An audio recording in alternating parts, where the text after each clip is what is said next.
खड़ा यार।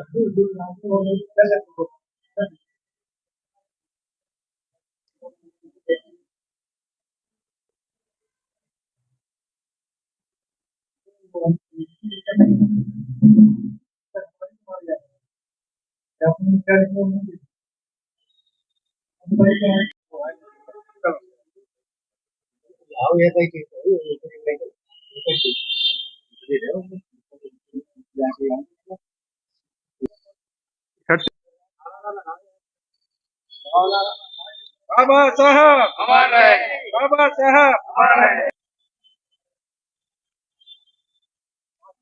चलो करो। जो संविधान से टकराएगा चूर चूर हो जाएगा, संविधान से टकराएगा, चूर चूर हो जाएगा, संविधान से टकराएगा। चूर चूर हो जाएगा। बाबा साहब हमारे, बाबा साहब हमारे, बाबा साहब। हमारे।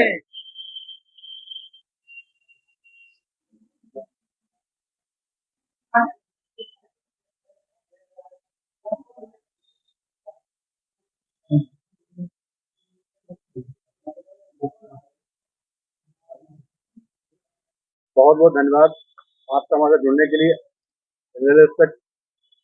से आप जो आपने समय दिया, सबसे पहले अपना नाम बताइए और जो संगठन के माध्यम से आप ज्ञापन देने आए, संगठन का नाम बताइए।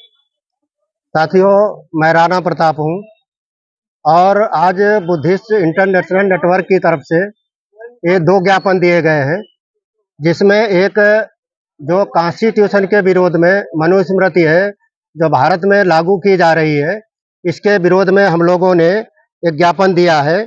और दूसरा जो ज्ञापन है ये क्रीमी लेयर के बारे में है, क्योंकि भारत का जो शासक वर्ग है हम लोगों को डिवाइड एंड रूल करना चाहता है और वो बांटना चाहता है। उसने हजारों वर्ष से हम लोगों को डिवाइड किया और शासन किया, और आज भी हम लोगों के बीच में आपस में SC ST के बीच में झगड़ा लगा करके और एक को अपना फायदा लेना चाहता है और क्रीमी लेयर लगा करके जो संघर्ष करने वाली जो कौम है उसको इस संघर्ष से बाहर करना चाहती है।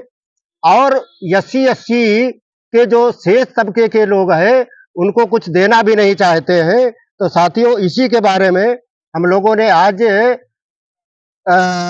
महामहिम राष्ट्रपति महोदया भारत सरकार नई दिल्ली को 2 ज्ञापन सौंपे हैं। साथियों, दिल्ली मजिस्ट्रेट से आप मिले हैं तो उन्होंने क्या आश्वासन दिया? उन्होंने आश्वासन दिया है कि हम लोग इस ज्ञापन को वहां तक पहुंचाएंगे। अगर ये मांगे जो ये बात की जो सुप्रीम कोर्ट ने SC ST के आरक्षण विरोध फैसला दिया है, केंद्र सरकार ने कहा कि हम इसको पलट देंगे, क्या केंद्र सरकार की तरफ कोई ऐसी कैबिनेट की मीटिंग बुलाई गई या कोई सदन में कोई बात रखी गई? ऐसी तो कोई मीटिंग नहीं है। केवल वैसे तो देखा जाए कि जो न्यायपालिका भारत की है उसको कोई भी कानून बनाने का अधिकार नहीं है। केवल पार्लियामेंट जो है उसी को कानून बनाने का अधिकार है। जो ये जो डिसीजन दिए जा रहे हैं, चाहे Indira Sahni versus union of India 16 नवंबर 1992 का डिसीजन है, वो भी सुप्रीम कोर्ट के द्वारा दिया गया है और ये भी सुप्रीम कोर्ट के द्वारा दिया गया है। और इस पर कोई भी चर्चा कैबिनेट स्तर पर या पार्लियामेंट में कोई भी इसका कोई चर्चा नहीं की गई। क्या भारत की सर्वोच्च न्यायपालिका को SC ST आरक्षण का दुरुपयोग दिखाई पड़ रहा है और जनरल को आरक्षण के विरोध में जाकर, संविधान के विरोध में जाकर प्रेसिडेंट EVS कोटा दे दिया, उस बारे में सुप्रीम कोर्ट की मानसिकता को क्या कहेंगे? अब भारत में जो शासक वर्ग है वो ब्राह्मण है। जो बाबा साहब अम्बेडकर ने भी कहा कि जो रियल रूलिंग कास्ट है वो ब्राह्मण है भारत का, चाहे कांग्रेस हो, BJP हो, कम्युनिस्ट पार्टी मार्क्सवादी हो, चाहे तृणमूल हो, इसके सारे के सारे जो शासन जो सत्ता पर जो इन लोगों का पार्टियों पर नियंत्रण है, सारे के सारे ब्राह्मण लोग हैं। और ब्राह्मण लोगों ने जो भी कॉन्स्टिट्यूशनल उसका हम लोग विरोध करते हैं, ठीक है। और जो क्रीमी लेयर लागू किया गया, मैं तो कहते हैं कि 100% रिजर्वेशन लागू होना चाहिए और जाति के आधार पर सबको पार्ट देना चाहिए। तो जाति का हिस्सा उसका हम बंटवारा होना चाहिए। बंटवारा होता है। हाँ, 5%